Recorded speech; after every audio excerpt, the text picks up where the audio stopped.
Before the onset of any very marked physical or psychological discomfort, the body is covered with red spots, which the victim suddenly notices only when they turn blackish.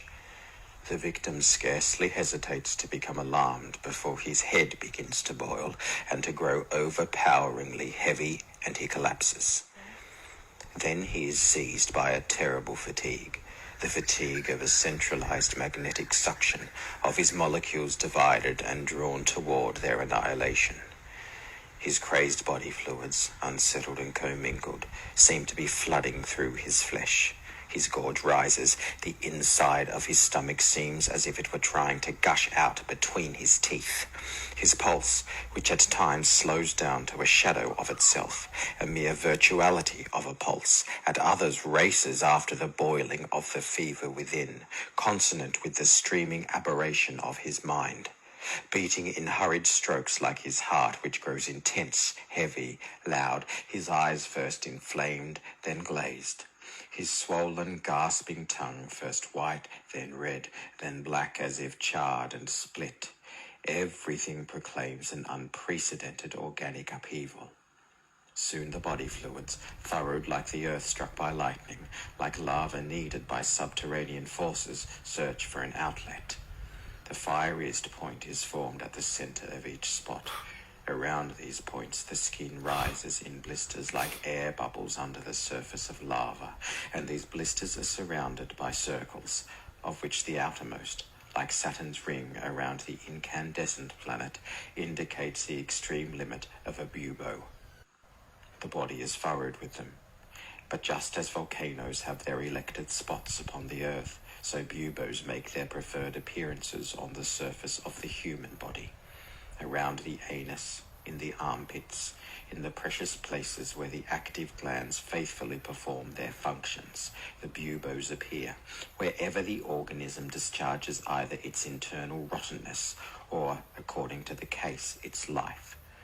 In most cases, a violent burning sensation localized in one spot indicates that the organism's life has lost nothing of its force and that a remission of the disease or even its cure is possible. Like silent rage, the most terrible plague is the one that does not reveal its symptoms. The corpse of a plague victim shows no lesions when opened. The gallbladder, which must filter the heavy and inert wastes of the organism, is full, swollen to bursting with a black, viscous fluid so dense as to suggest a new form of matter altogether. The blood in the arteries and the veins is also black and viscous. The flesh is hard as stone. On the inner surfaces of the stomach membrane, innumerable spurts of blood seem to have appeared.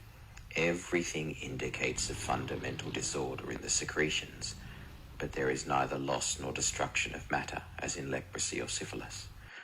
The intestines themselves, which are the site of the bloodiest disorders of all, and in which substances attain an unheard-of degree of putrefaction and petrification, are not organically affected.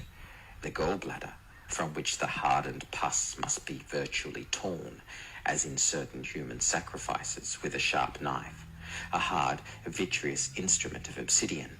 The gallbladder is hypertrophied and cracking in places but intact, without any parts missing, without visible lesion, without loss of substance.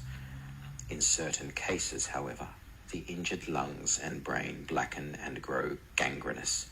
The softened and pitted lungs fall into chips of some unknown black substance. The brain melts, shrinks, granulates to a sort of coal-black dust. Two important observations can be made about this fact.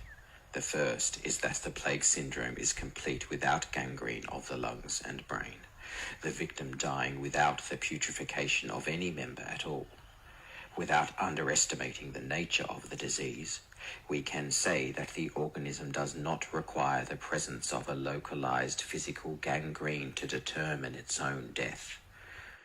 The second observation is that the only two organs really affected and injured by the plague, the brain and the lungs, are both directly dependent upon the consciousness and the will.